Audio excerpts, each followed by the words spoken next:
Bienvenue sur Télécréole, je ne parlerai qu'en présence de mon avocat et c'est le cas en compagnie de Maître Etève et Maître Waro. Rendez-vous dans Les Experts, c'est tout de suite. Il y en a qui sont morts. Normalement, ça devrait balancer directement le générique. Vous voyez, c'était ça en fait. C'était l'intro, c'était le concept. Mais des fois, il y a des boutons, en effet, qui font que, des fois, c'est parti normalement. Allez, on se retrouve pour Les Experts, c'est tout de suite.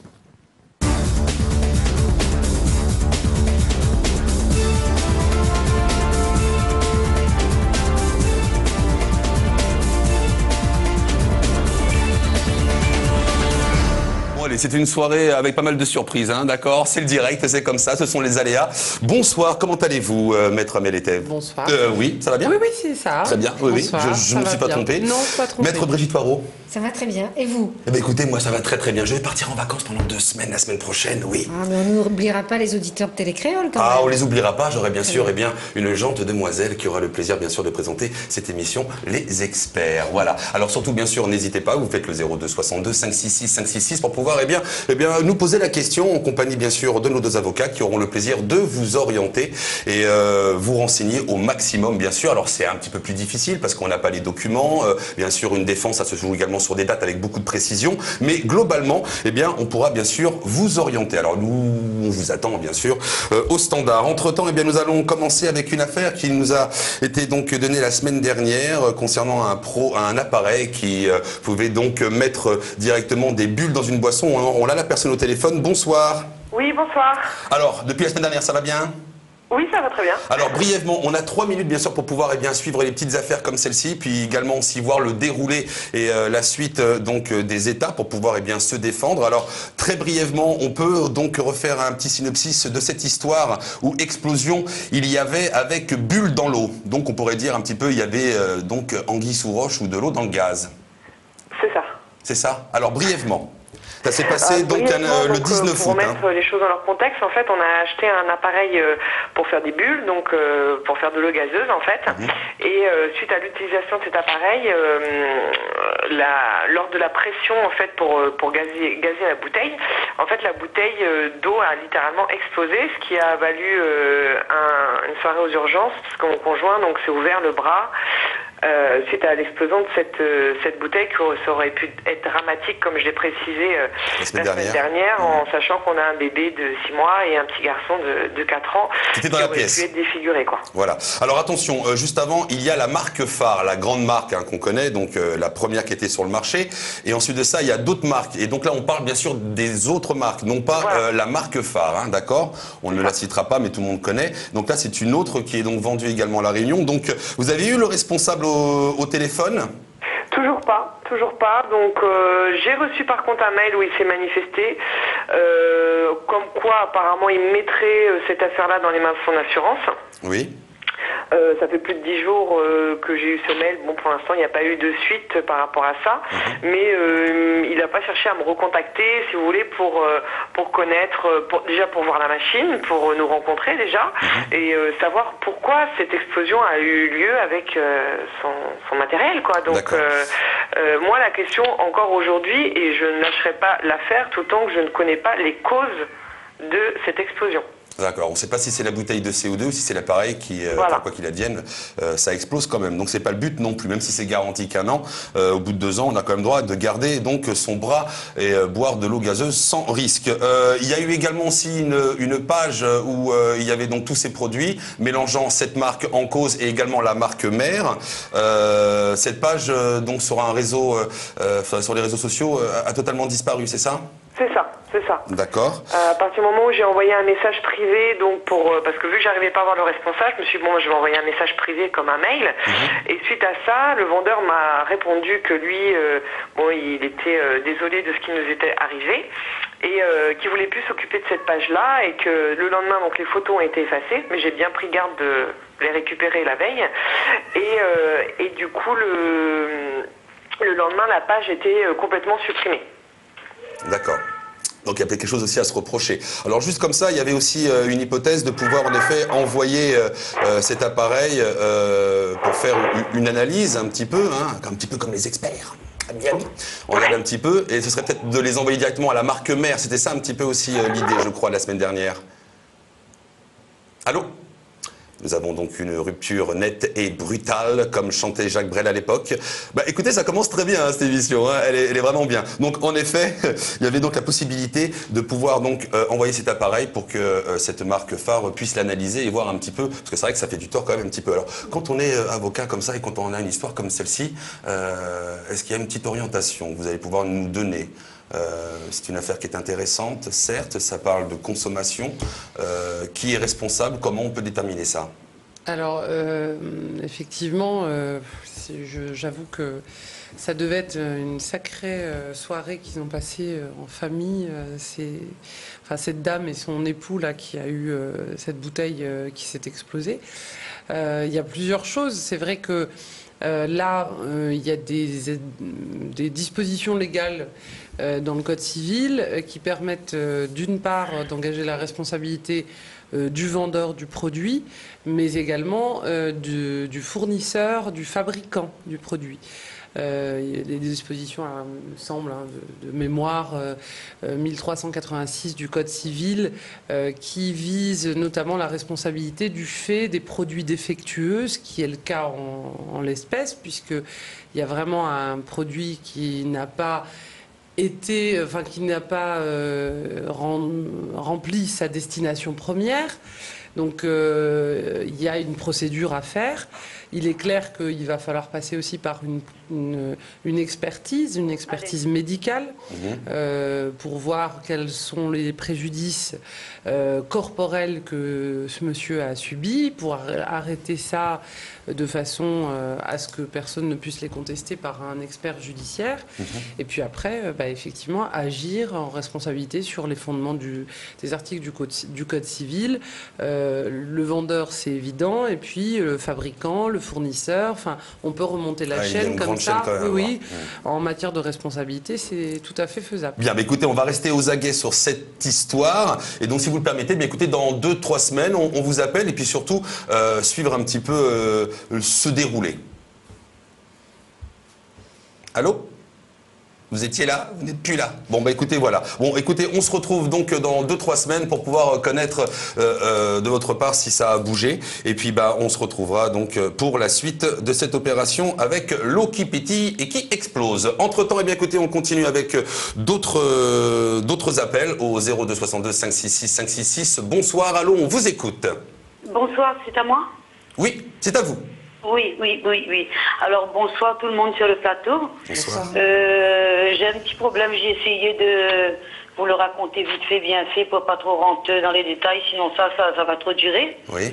Alors, j'ai été victime d'un vol de chèque dans mon chéquier lui-même. Je veux dire, quelqu'un de l'ARS, je pense que c'était faux, est venu chez moi pour m'expliquer, pour le chikungunya, tout ça. Bon, j'ai lui ouvert la porte et il m'a demandé un verre d'eau. Je suis allée lui prendre un verre d'eau et comme je venais juste d'arriver, j'avais mon chéquier dans mon sac. Et comme c'était un chéquier de numéro 40 jusqu'à 80, il a ouvert mon chéquier dans le milieu, il m'a pris 2 chèques et il m'a pris 8 chèques à la fin. C'est que j'ai rien remarqué parce que j'utilisais pas mon chéquier tout de suite, c'est trop loin à expliquer. J'ai pas compris tout de suite. Et quand j'ai compris, j'ai contacté ma banque pour leur dire que j'ai eu un vol de chèque et tout. Je suis allée porter plainte, j'ai fait tout ce qu'il faut dans l'ordre et tout. Mais là, ce qui se passe, c'est que la banque, elle me balade. À chaque fois, elle m'envoie un courrier, elle me demande la copie de mes plaintes que j'ai déposées. Ils me disent que j'ai des chèques qui ont déjà été encaissés. Je leur dis, ma carte d'identité n'étant pas dans mon sac, il n'a pas volé. Est-ce que vous avez contrôlé la signature? Normalement, c'est votre rôle et tout. Ben non, on devient quand même assez aigre avec moi. Ils disent rien. Résultat de la course, maintenant, je suis interdit de la banque naturellement. Et le mois passé, ils m'ont chiffré toutes mes allocations, sachant que je ne touche que le RSA. Ce qui fait que je suis restée 1 mois en faisant des crédits à droite, à gauche. Donc je ne vous explique pas dans la merde que je suis. Et là, ils m'attendent, ils me disent, ils vont enquêter. Ils vont revenir vers moi plus tard. En attendant, il me marque sur la lettre que je viens de recevoir, à la fin de la lettre, PS, le chèque de 90 € et de 49,90 € a été encaissé. Et là, je ne sais pas quoi dire, alors que j'ai déjà envoyé la plainte, les numéros, les tout, et je demande d'aider. Je ne sais plus quoi faire, je deviens folle, je sais plus. Je sais plus. Alors, madame, donc là, vous avez fait votre déclaration à la banque en leur disant que les chèques étaient volés. Vous leur avez fourni la plainte. Tout à fait. Et vous avez demandé la copie des chèques ou pas? Pour avoir la copie des chèques, il me demande 49,50 €. Alors, il faudra quand même les fournir parce que si la banque ne met pas en œuvre sa garantie au titre de l'assurance, il faudra envisager de saisir le tribunal pour leur demander de vous rembourser ce qui a été indûment collecté sur votre compte. Donc là, vous leur faites un dernier courrier, vous les mettez en demeure de vous rembourser et de mettre en garantie leur assurance, en expliquant à nouveau ce que vous avez subi comme préjudice, en leur donnant les numéros de chèques, en faisant opposition à ces chèques. J'ai déjà fait ouais, tout. mais vous les mettez en demeure de vous régler le problème, d'accord? C'est-à-dire que vous envoyez une lettre en leur disant il faut régler mon problème dans un délai de 15 jours. Sinon, je vais saisir le tribunal. Et sinon, il vous faudra saisir le tribunal. Ah, d'accord. Ben oui. Parce qu'ils que ont là, une comme assurance, je vous dis, normalement. Ils ont une comment assurance, ils doivent faire la déclaration à leur assurance et l'assurance doit vous rembourser. Et le problème, c'est que vous avez même été mise en interdiction bancaire. Oui. Donc ça vous a créé un préjudice important. Oui. Et vous pouvez demander des dommages et intérêts, un préjudice moral et financier par rapport aux conséquences que ça a eu en raison des carences de la banque, puisqu'apparemment, ils n'ont pas vérifié la signature, ils n'ont pas mis en œuvre leur assurance, donc il faudra donc... Je vous dis, ça fait 25 ans que je suis avec eux, c'est la première fois qu'il m'arrive un truc comme ça, ils me baladent, et je n'explique pas le ton qu'ils prennent pour me dire, on va enquêter, quand ça arrivera, peut-être, on reviendra vers vous. Ouais. Alors, mais il vous faudra la copie des chèques, madame, hein, pour aller devant le tribunal. Ah, d'accord. Ouais. Ben, il faut 49,50 €, il faut les trouver. Hein. Ben oui, je sais, mais... J'ai plus rien, quoi. C'est là où on se dit, est-ce que la compétence des banques est-elle obsolète? En fait, ils ne vérifient pas systématiquement les signatures quand il s'agit de petits montants. Et malheureusement, ceux qui volent les chèques le savent très bien. Ce qui fait que tant la personne qui perçoit le chèque que celui qui l'a fait, il n'y a pas de vérification et du coup, ça met quelquefois les gens dans des difficultés importantes. Et moi, ce que je trouve donc, mais c'est une carence de la banque. Je les ai répétés 100 fois. À chaque fois que je fais un chèque, on me demande ma carte d'identité. À chaque fois que je fais un chèque, on me demande ma carte d'identité. Et ma carte n'a pas été volée, mais je dis, il y a un problème. Non, mais ils ont dû faire un chèque à quelqu'un qui connaissait, qui est allé encaisser. Ils ne sont peut-être pas passés par un magasin. Je ne sais pas. J'en ai pour plus de 600 €. Ouais. Et s'il faut porter plainte, je porte plainte à quel tribunal? Parce que alors, là, maintenant... Vous avez porté plainte déjà au pénal, apparemment, puisque vous avez fourni la plainte à la banque, donc à la gendarmerie ou à la police, c'est ça? Oui. Ça, vous l'avez déjà fait. Et maintenant, ça ne s'appelle pas une plainte, ça s'appelle une procédure de demande de dommages et intérêts. Si c'est un montant de 600 €, plus les dommages financiers, le préjudice moral, etc., il faudra saisir le tribunal d'instance. Donc, vous pouvez le faire directement par requête au tribunal, ou si vous avez le RSA, vous avez droit à un avocat gratuit. Donc, vous pouvez choisir votre avocat et prendre un avocat au titre de l'aide juridictionnelle. D'accord. Voilà. D'accord. Vous rendre au tribunal pour ça. Moi, je suis une personne qui n'aime pas du tout le crédit. Je n'ai pas tout ce que vous savez, Internet, tout ça. J'ai pas tout ça, moi. Moi, ce qui m'intéresse, c'est avoir à manger, payer mes factures. Là, je suis obligée d'aller pleurer à la mairie pour payer mon eau, mon électricité. Je sais même pas s'ils vont le faire parce que j'ai pas d'enfants. Ouais. Ben, j'essaie vite, madame. Parce que s'ils voient que vous faites une dernière mise en demeure en leur disant que si vous ne répondez pas et si vous ne faites pas le nécessaire dans 15 jours, je vais saisir le tribunal en lettre recommandée avec accusé réception. Et après, vous allez saisir le tribunal ou toute seule ou par l'intermédiaire d'un avocat. Mais faites-le rapidement. D'accord. Je vais essayer de faire ça parce que sinon ça, je vous avoue que je suis au bord du suicide là. Non, il ne faut pas se mettre dans cet état-là. Ça va être réglé. Il faut un petit peu de temps. Par contre, madame... Non, mais j'aime pas que j'ai des factures derrière. Je dois... Même si c'est pas beaucoup, 200 €, un instant il arrive 300 €, un instant il arrive 400 €. Madame, faites ça.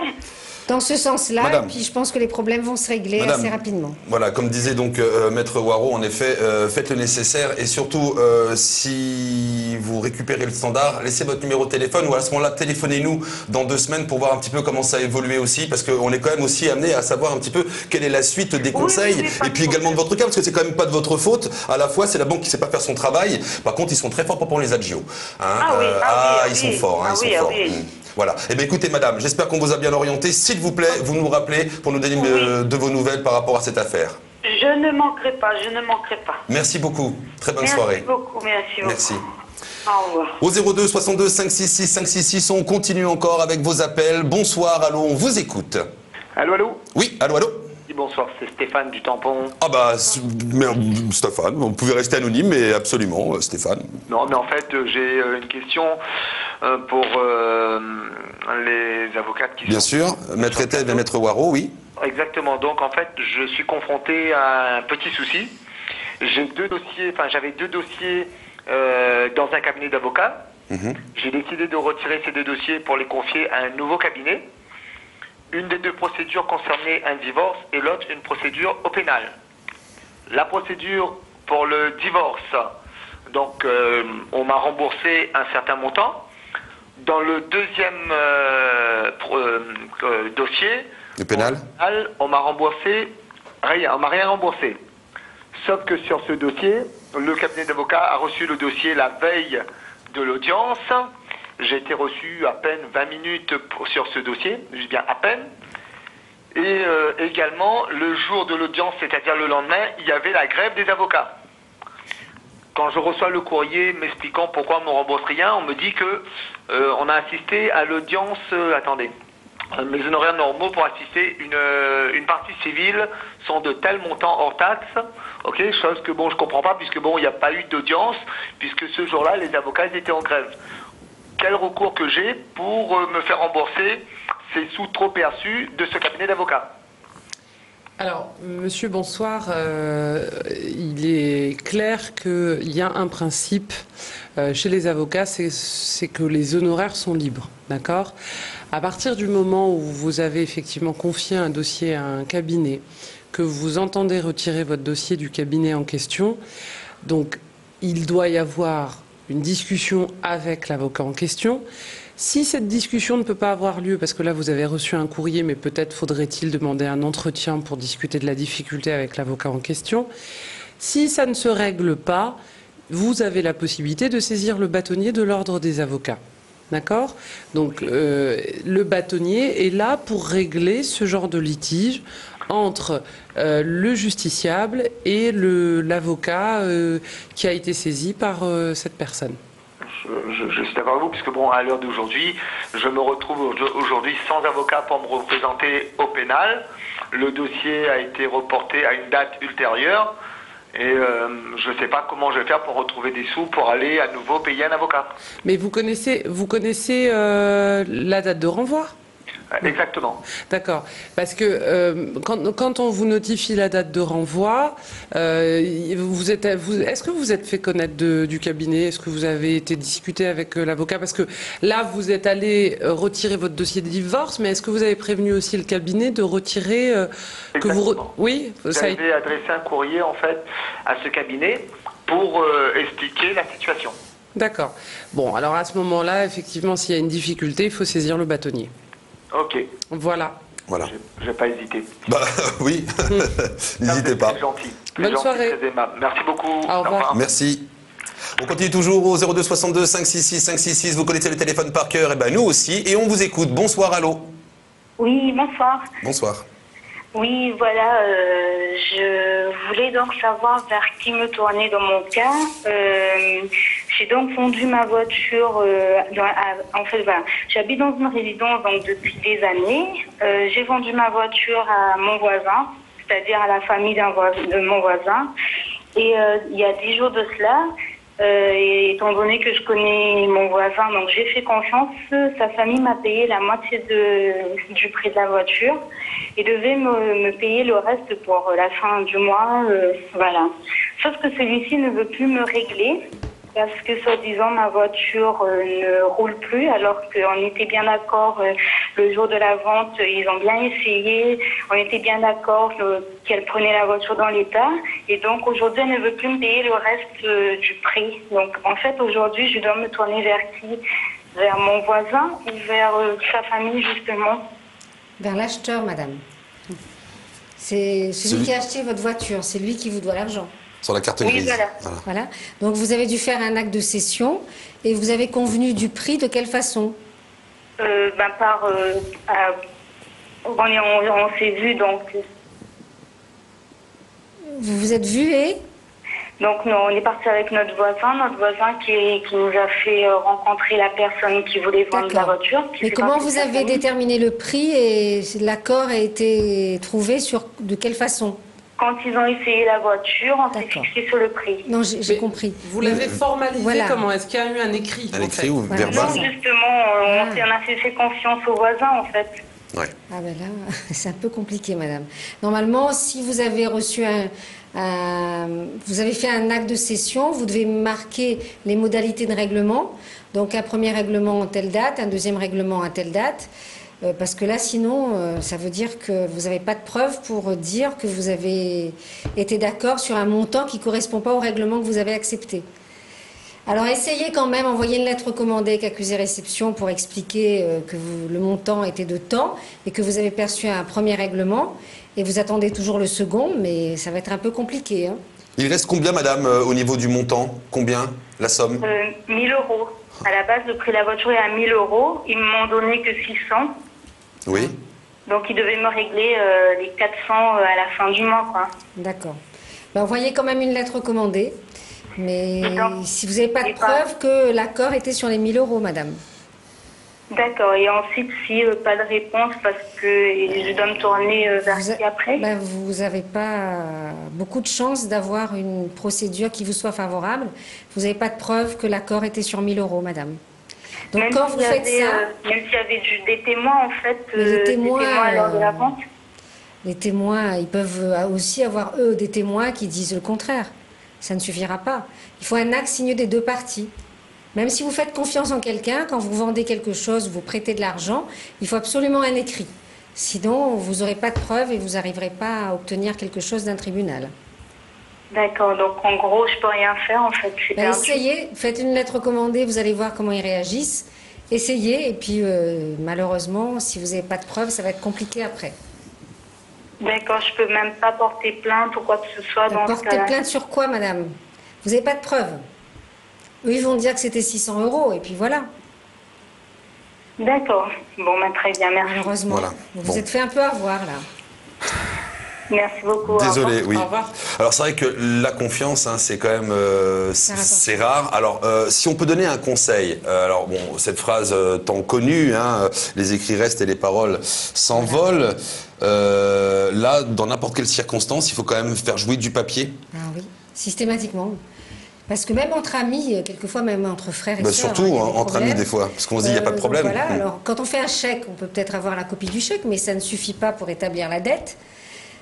Ça peut être un don, hein. On dit mais non, il m'a donné, il ne m'a pas prêté. Ben oui, mais donc il faut un écrit, systématiquement. Donc pour garder ses amis. Dette, voilà. Ou si vous vendez un véhicule, ben vous mettez dessus, réglez tout de suite 600 euros. Il reste 400 euros à régler à telle date. D'accord. Alors, quelles sont les petites formalités sur ce papier également? Le dater, le faire signer également par les deux concernés, c'est ça, les deux camps? Le montant en lettres et en chiffres. Si possible, avoir la carte d'identité de la personne, parce qu'après, allez le retrouver. La photocopie de la carte d'identité. Et puis, essayer de faire en sorte que vous ne pouvez pas faire confiance à n'importe qui. Donc, regardez bien ce que vous faites. Et si vous voyez qu'il y a des réticences à vous remettre un papier, ça veut dire qu'il y a un problème. Donc il faut faire preuve de vigilance dès qu'il s'agit d'argent. Très bien. Et c'est mieux d'avoir un règlement par chèque, parce qu'au moins vous avez une preuve. Et si c'est des espèces, il faut un reçu après à chaque fois. Voilà, donc les précautions à prendre, la confiance, ça ne paye pas. C'est ce qu'on peut retenir ce soir. Et c'est vrai qu'on se dit, en plus, c'est mon voisin, donc quand même, ça va... Mais non, là au final. C'est là où le problème arrive. Mais voilà, c'est ça. Bon, bah écoutez, on le saura pour la prochaine fois. On continue toujours au standard. Bonsoir, allô, on vous écoute. Bonsoir. Allô, allô? Allô? Oui. Bonsoir, monsieur. Bonsoir. Je téléphone, je voudrais un renseignement sur question de location, là. Oui. Oui, sur la location, oui. Oui, je loue des maisons. Je loue deux maisons aux propriétaires, bon, pas mal de temps, quoi. Et ces maisons, bon, sur le contrat, il y avait la cour à nettoyer par eux-mêmes. Vous m'entendez, là? Oui, oui, oui, on vous entend. Oui, et après, bon, moi, je nettoyais ma cour à côté et je faisais un petit peu de la cour, comme les maisons sont juste à côté de tout le monde, je faisais du nettoyage en même temps la mienne, quoi. Ben, un jour, elle me dit non, il veut plus que je fais des travaux, nettoyage ou quoi, ça, bon, j'ai arrêté. Et maintenant, la cour, elle est sale, elle reste sale. Et j'ai des travaux, autrement que c'est écrit dans le contrat, moi, j'ai des travaux personnels à faire, des peintures, c'est comme ça, les séries, une maison, il faut bien rafraîchir. Donc, ils m'ont demandé au début de dire à peu près un temps verbalement, quoi, de dire un temps combien je vais faire pour faire la peinture. Donc, moi, j'ai fait par écrit et j'ai toujours pas de réponse. Qu'est-ce qu'il faut faire? Alors, monsieur, j'ai pas très bien compris ce que vous venez de dire à la fin, là. Vous avez... C'est-à-dire que les locataires, oui. Ils trouvaient que faut que je donne un nombre de temps que je pars pour faire, quoi. Comme ça, alors, ils sont sûrs que le travail... Monsieur, moi, j'ai fait par écrit. J'ai mis dans la boîte aux lettres, ils m'ont pas répondu. J'ai fait un courrier romandé, ils ne me répondent pas. Alors, donc, monsieur, moi, j'ai des travaux à faire extérieur. Monsieur, s'il vous plaît, écoutez-moi, vous êtes bailleur, vous êtes propriétaire du bien, d'accord? Vous l'avez donné en location. Oui. Par un contrat de bail à un preneur. Les locataires ont le droit d'être chez eux tranquilles tout le long de la location. D'accord? Ça veut dire quoi? Ça veut dire quoi? Ça veut dire que c'est très gentil à vous d'avoir effectivement nettoyé leur cour, etc. Mais s'ils vous disent non, on veut plus que vous nettoyiez la cour, vous êtes dans l'obligation de ne pas entrer chez eux, les importuner et nettoyer leur cour. Il est clair moi, je comprends, mais il y a lui, il a un chemin, il passe dans ma cour pour aller chez lui. J'ai dû envoyer un commandé pour dire, bon ben, si je viens pas chez lui, il ne faut pas qu'il passe chez moi. Il n'arrête pas, ses voitures de parking. Quoi. Oui, alors par contre, ça c'est un autre problème. C'est le problème de la servitude de passage, ça, monsieur. Donc effectivement, si votre locataire est obligé d'utiliser une servitude de passage sur votre parcelle pour arriver chez lui, il est clair que vous ne pouvez pas l'empêcher de passer. En revanche, il n'a pas le droit effectivement d'y garer, d'y stationner des véhicules parce que c'est ce qu'on appelle une entrave à la servitude de passage. La servitude de passage est là pour tout le monde, et vous compris, bien évidemment. Là, vous ne comprenez pas, là j'ai peut-être mal expliqué. C'est-à-dire, ma cour est clôturée, lui, par commodité, il passe dans ma cour. Ah ben non, pareil, il peut pas, chacun est chez soi. Et où mon portail? Parce que pour moi j'ai un portail des bâtons, je ferme les bâtons, mais la journée je peux pas fermer la clé, il y a un qui rentre, mes enfants et moi-même. Donc moi, mais il ouvre le bâton, il fait comme chez lui, il passe dans ma cour et comme si c'était chez lui quoi. Il a un autre accès. Ben non, vous pouvez clôturer votre portail et lui signifier par courrier que d'ores et déjà, dorénavant, pardon, vous utiliserez votre accès qui se trouve à tel endroit et pas à l'intérieur de ma parcelle. Parce que c'est vrai que autant lui, il a le droit de vous dire n'intervenez pas chez moi pour nettoyer ma cour, autant vous avez le droit de lui dire vous passez pas par chez moi pour aller chez vous. Ça c'est clair. D'accord. Maintenant, les retards de loyer, là, ça respecte les contrats, ces gens-là. Qu'est-ce que je peux faire? Ah bah non, mais attendez, retard... Là, c'est 3 questions, en fait, vous avez, là, au final. Retard de loyer ou absence de paiement, je sais pas. Alors, faut déjà vérifier votre contrat de bail, jusqu'à quelle date ils ont pour payer le loyer. S'ils sont en retard, effectivement, des retards, ça dépend sur combien de temps. S'il y a des impayés, vous allez voir un huissier, vous faites délivrer un commandement de payer les loyers arriérés et ça va vous permettre de mettre en jeu la clause résolutoire qui est intégrée certainement dans le contrat de bail que vous avez fait signer à votre locataire. Et après il me paye par exemple le contrat au début de mois, j'ai fait le contrat du mois, il me paye le 20, le 25, une fois j'étais allé chercher chez lui, il m'a dit non, et pas question c'est quoi ça, l'histoire est venue comme ça quoi. Mais il vous paye ou il vous paye en retard? Il paye en retard. Ah, d'accord. En retard. Alors, il faudrait lui rappeler ses obligations, monsieur, parce que le problème, c'est Je qu'il... lui ai envoyé courrier recommandé, il n'y a pas la D'accord. poste rien. Mais est-ce qu'il y a des absences de paiement, des mois qui n'ont pas été payés ou pas? Comment? Est-ce qu'il y a eu des Des loyers mois. que vous n'avez pas perçus? Non, c'est perçu, que je vous dis, il paye en Bon. retard. Le contrat, Voilà. ça, il est respecté Faut comme faire Oui, attention. des fois, vaut mieux être payé en retard, mais être payé que Voilà. pas du tout. Hein. Bon, là, après, voilà. Bon, enfin, bon, ceci étant dit, une question, ça a été 3 à la fois. Alors, en effet, vous pouvez pas aller chez ces personnes pour nettoyer leur cour gentiment, mais eux n'ont pas le droit également de venir dans la vôtre. Et puis, au final, eh bien, écoutez, si c'est un retard de paiement, rappelez-lui, mais vaut mieux avoir un retard de paiement que pas de paiement du tout. Voilà, monsieur, en espérant qu'on vous a bien orienté. Je suis d'accord, oui, mais donc moi, pour les peintures, tout ça, j'ai pas le droit d'aller peindre s'ils ne donnent pas d'autorisation. Non, monsieur, la peinture, c'est du Je ne peux pas rafraîchissement. l'obliger. Non, mais bien sûr que non. La peinture, c'est du rafraîchissement. Ce sera à lui, au moment de sortir de la maison. C'est l'extérieur. Pour L'extérieur. mettre ma maison propre, au moins. mais- qu'il- C'est le ravalement.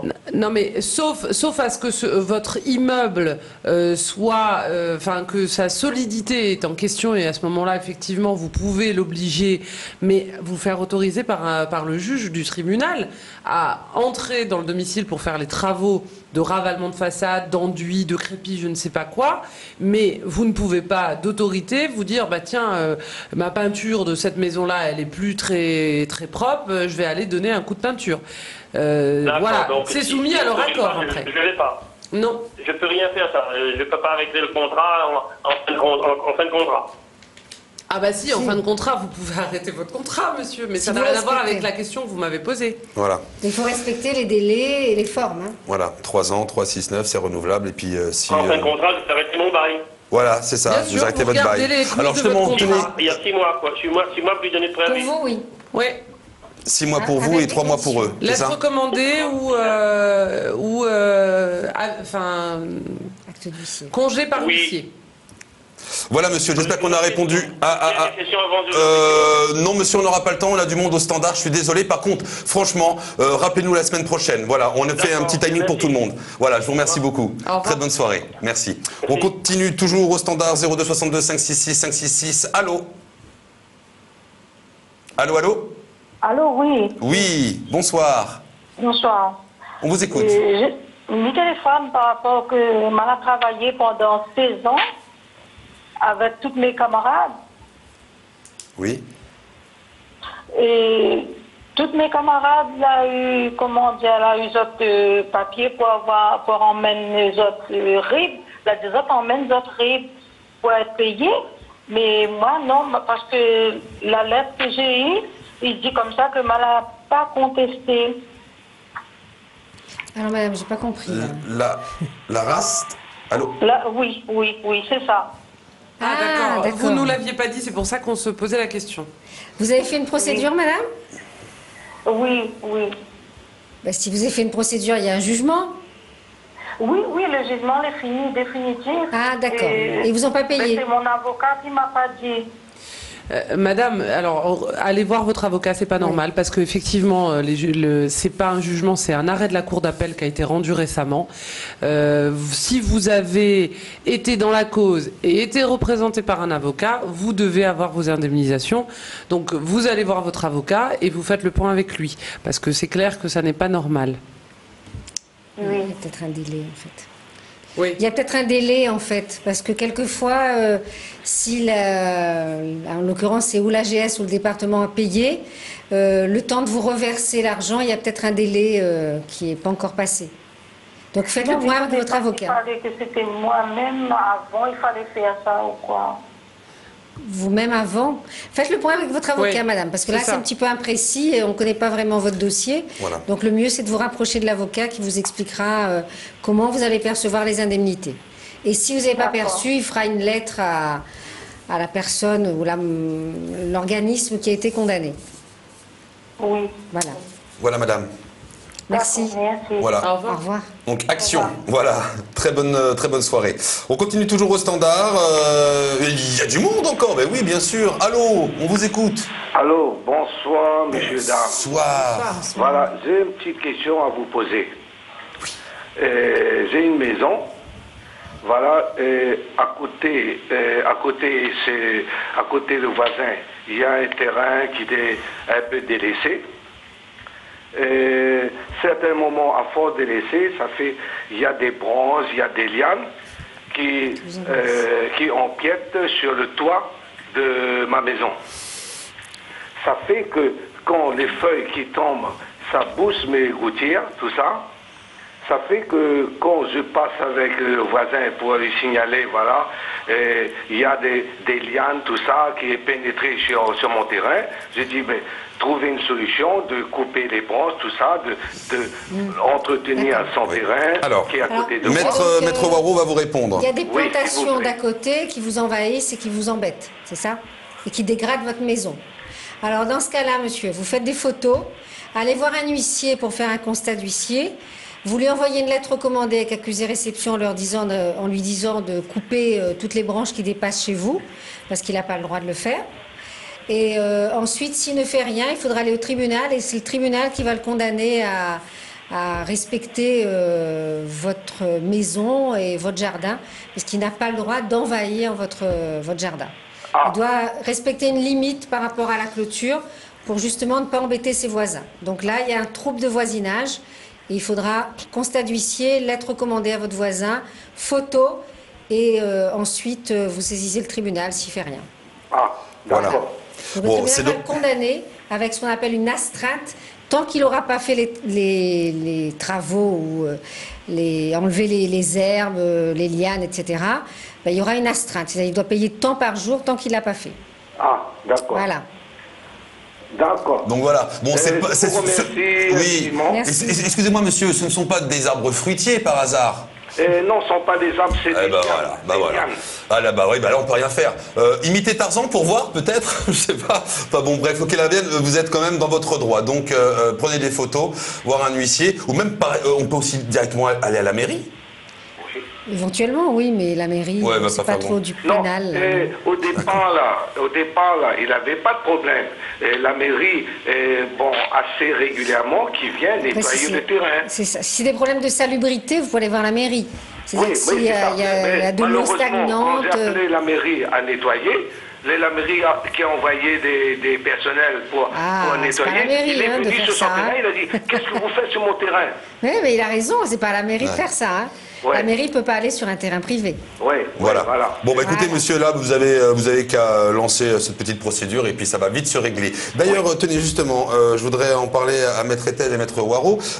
Dans un cas comme celui-ci, alors là, ça pourrait toucher une vue. C'est-à-dire qu'il y aurait un arbre devant ma maison qui me cache vraiment la vue et le monsieur ne veut pas le tailler. Mais par contre, ça n'empiète pas sur mon terrain. Oui. Comment ça? Ah, bah vous êtes encore là, monsieur. Ah, bah écoutez, vous restez avec nous alors, bien sûr, pas de problème. Alors, qu'est-ce qui se passe dans ces cas-là? Et pourtant, l'arbre ne. Vous avez une servitude de vue. C'est ça. Ah, mais non, ça. Mais ça, si vous avez pas ça, selon le cas, je pense pas. Vous regarderez l'arbre. D'accord. Donc, il y a l'arbre. Alors, ça, il y a voilà. Pas grand-chose à faire. D'accord. Il faut supporter l'arbre. Il faut supporter l'arbre. Bon, bah, en espérant, c'est un bel arbre. Voilà. Bon, bah, écoutez, c'est une petite question qui était posée comme ça. Quand je me balade, des fois, il y a des gens qui me disent, bah, tiens, posez cette question, on ne sait jamais. Bah, écoutez, c'est fait. On continue toujours au standard, au 02 62 566 566. Bonsoir, allô, on vous écoute. Bonsoir. Allô? Oui. Oui, bonsoir. Je voudrais poser une question aux avocats qui sont là. Maître Waro et Etel. Voilà. Donc j'ai un petit souci. J'ai eu une compagnie de téléphone qui m'a coupé mon téléphone sans justification, mon contrat internet et téléphone sans justification. Je suis allée les voir pour leur demander pourquoi cette résiliation. Ils m'ont dit qu'il y avait un dégroupage abusif.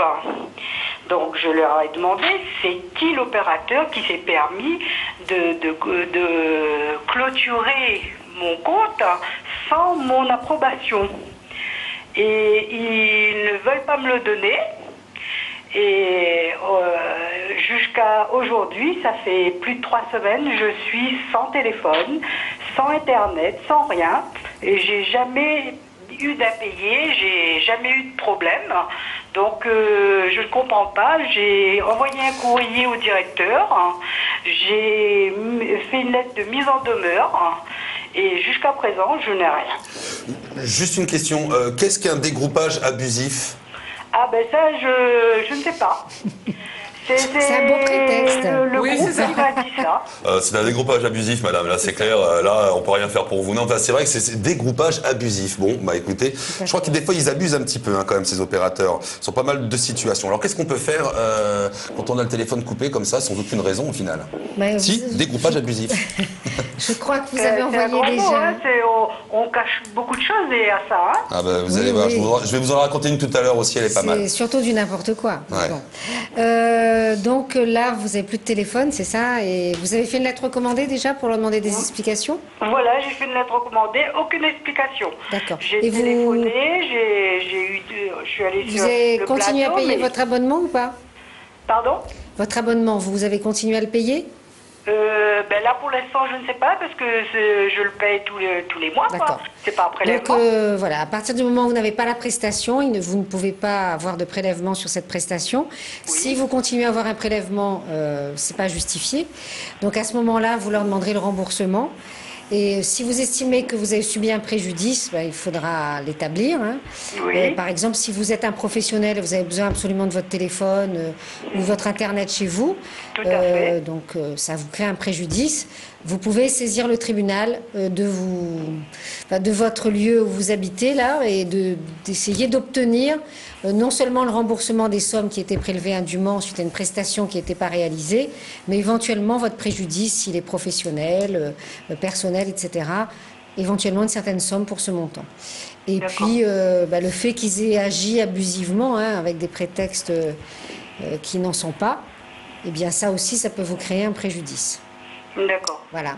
Mais le mieux, bon, je ne sais pas quels sont les montants, mais c'est d'essayer de trouver un règlement amiable et un accord commercial avec votre prestataire, parce que ça ira pas chercher très loin. Hein. Je ne sais pas combien c'est votre abonnement tous les mois, mais ce serait peut-être mieux d'avoir un geste commercial et des explications un peu plus Précise. précises que celles Oui, que mais vous bon, donnez. il y a aucune explication plausible qui a été donnée. Donc, moi, c'est vrai que j'ai résilié. Maintenant, j'ai résilié d'accord. pour vrai. Oui. Parce que Mais ils ont pas moi, un rempli, opérateur ouais. où on me dit qu'il y a un autre opérateur qui rentre dans son entreprise et qui résilie les contrats de ses clients, je trouve ça un petit peu exagéré. Oui, vous avez raison. Ça, madame, ça, c'est dégroupage abusif, hein? Bah oui, hein. On va dire que tous les voleurs peuvent rentrer dans n'importe quel magasin et piller votre coffre, hein. Absolument, absolument. Voilà. Bon, donc bah, écoutez. le coffre est ouvert de tout le monde. Donc entrez, il n'y a pas de problème. Allez, venez vous servir, ça nous fait plaisir. Voilà, il y a des millions à donner. Bah alors, Au revoir. bien sûr. Bon, ça va, heureusement, on a quand même 3 opérateurs. Enfin, rassurez-vous, hein, je crois qu'ils ont tous les mêmes problèmes. Ah bah on est mal barré alors. Non, on choisit le moins pire, c'est tout. Voilà. Allez, très très bonne soirée, madame. Merci Je vous beaucoup. remercie, allez, Merci. au revoir. Alors, vous savez une chose, par rapport à ces choses de téléphone, alors il y a souvent des forfaits qui sont tout compris. Le téléphone illimité vers la métropole, Mayotte et tout ce qui s'ensuit, les SMS, les MMS. Mais alors par contre, sur certains opérateurs, on a aussi le droit à Internet. Alors souvent 1 giga ou 1 méga, je sais pas comment ils font. Et après, ils passent en Edge au lieu du 3G. Mais alors, il y a aussi des opérateurs, quand vous avez dépassé les 1 giga pour votre forfait, eh bien, il vous le coupe parce que vous avez atteint 100 € en supplément, mais sans que cet opérateur vous prévienne que vous avez dépassé. Et là, il vous facture, et ensuite de ça, il le coupe à 100 € pour être sûr de pouvoir le payer, parce que sinon, ça lui ferait une trop grosse perte si je ne pouvais pas payer. Mais en fait, ça s'appelle du vol, puisque quelque part, on a pris un forfait, on dépasse, mais ça, on ne le sait pas, on n'a aucun signal de cet opérateur, et vous vous retrouvez avec 100 € en plus. Qu'est-ce qu'on peut faire par rapport à ça? Est-ce que l'opérateur se tient et se doit quand même de pouvoir prévenir, attention, vous êtes au-dessus de votre forfait, pour et puis vous dire, bah voilà, vous avez 100 €. Mais ça dépend de votre contrat. Dans votre contrat, généralement, ça sera mentionné que si vous dépassez le forfait, vous engagez à le payer. Oui, mais alors, ils envoient ces toujours, contrats, ils envoient un SMS quand même pour pouvoir dire attention, vous avez dépassé, maintenant attention, parce que là on prévient pas, c'est un petit peu la porte ouverte à toutes les fenêtres, hein, comme dit Galen C'est la Mallet. difficulté de ce qu'on appelle les contrats d'adhésion, c'est-à-dire vous vous contentez de signer, mais vous avez des obligations, et en face, il n'y en a pas beaucoup. Donc il faut être très vigilant sur ça. parce qu'après, les recours sont difficiles si vous avez accepté dès le départ ces modalités. On va regarder ça. Enfin, il y en a vraiment qui ont la vie en rose, comme disait Edith Piaf. On va pouvoir continuer directement notre coup de téléphone au standard 02 62 566 566. Bonsoir, on vous écoute. Allô? Allô, bonjour. Bonsoir, j'appelle pour parler à l'édition des experts. Ah bah écoutez, vous êtes carrément en direct. Alors là, vous avez les pieds dedans. On y va. On vous écoute. D'accord. Je vous explique la situation. En fait, il s'agit de ma mère. Elle a eu un enfant avec son compagnon. Et elle s'est toujours, depuis la naissance de l'enfant, elle s'est toujours occupée de l'enfant. Et maintenant, il a 6 ans. Et le papa a décidé de mettre son nom sur l'enfant. Mais aujourd'hui, en fait, ma mère, elle a décidé de faire une circoncision et le père a porté plainte et veut la garde, alors qu'il s'est jamais occupé. Et là, elle s'inquiète, elle sait pas si, voilà, elle aura la garde ou pas, voilà quoi. Alors, madame, l'enfant, c'est l'enfant de du concubin de votre mère? Je n'ai pas très bien compris. Oui, voilà. Ils ont eu un bébé, mais le papa s'est jamais occupé de l'enfant depuis la naissance. D'accord, mais c'est bien l'enfant de votre maman? Voilà. D'accord. Bon, monsieur l'a reconnu, c'est ça? Voilà, mais un peu par obligation, parce que c'est ma mère qui a voulu insister. D'accord. Bon, de toute façon, comme il y a une reconnaissance, monsieur a des droits sur l'enfant. Hein. Voilà. Ce qu'il faut savoir, c'est par contre, vous parlez de circoncision. La circoncision, j'imagine que c'est un choix religieux, ou c'est uniquement d'un point de vue hygiène. Non, c'est une coutume en fait, voilà. Malgache.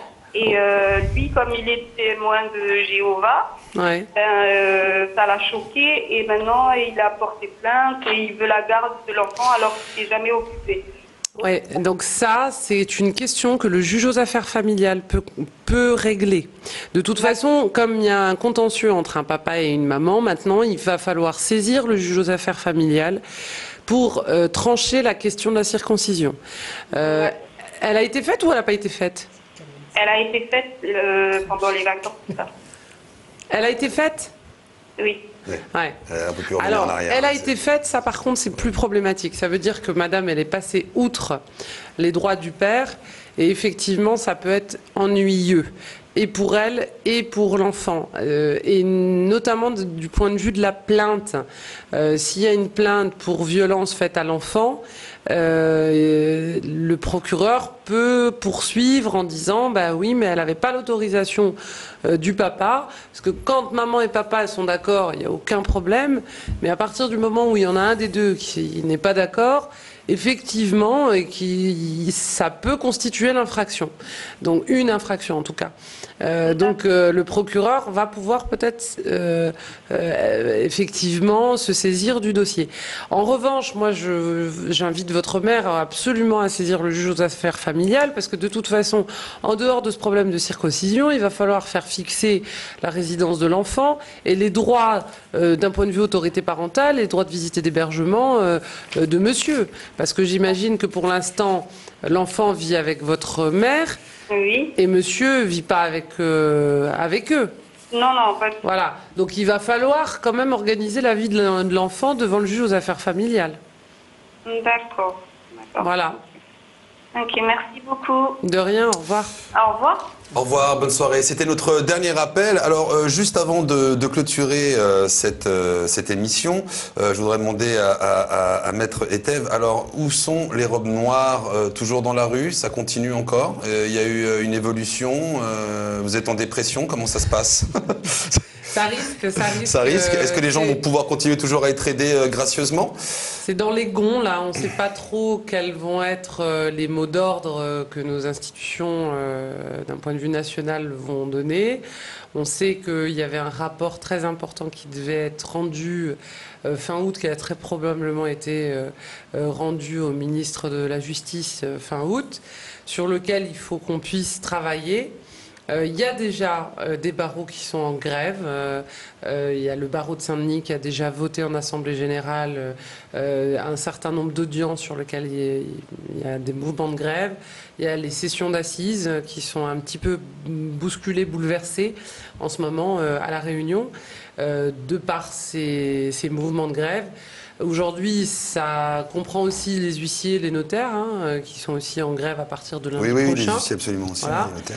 Et le barreau de Saint-Pierre va également se prononcer très prochainement sur les audiences qui seraient concernées. Alors, on ne veut pas bloquer la justice, on ne veut pas bloquer le service public de la justice, c'est pas là l'objectif. Simplement, effectivement, se faire entendre. Entendu. Voilà, se faire entendre. Très bien. Mais écoutez, merci beaucoup.